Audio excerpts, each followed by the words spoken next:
Hi guys, welcome back to my channel. Today I'm going to share with you a recipe from Olive Garden. This is their Zuppa Toscana recipe and it's so good. So I use hot pork sausage for mine. You're going to need a pound of that. You're just going to start off by browning that. Just cook it all the way through, and once it's done, just set it aside.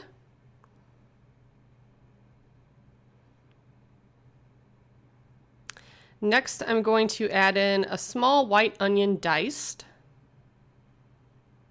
And my family hates onions, but I found that if I chop them really small, they don't always notice. So you could probably sub it with like onion powder instead if you wanted to. I do that a lot with some of the recipes I make at home.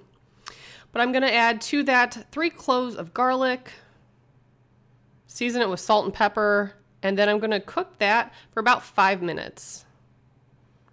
Just so they're translucent and well cooked through.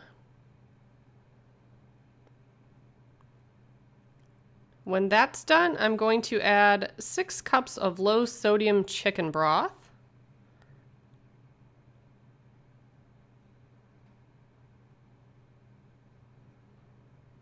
And once I have all that in there, 2 large russet potatoes diced.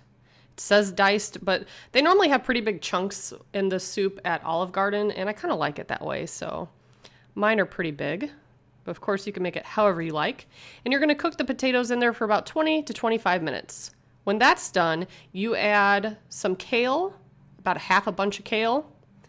I lost the footage for that, but once you put the kale in, you cook it for about 3 minutes just so it starts to get soft, and then you could add back in the sausage and 3/4 cup of heavy whipping cream, and stir that around as best you can, and then let that simmer for 5 minutes, just so everything can heat back up. And when it's done, it looks like this. And I always serve mine with some fresh Parmesan on top. I have one of these little devices like they have at Olive Garden, and I highly recommend them. I'll link one below to Amazon, but they are super worth it. Way better than like the canned Parmesan. So that is my first recipe. I'm doing a recipe every single day in December, so stay tuned. And as always, thank you so much for watching. Bye, guys.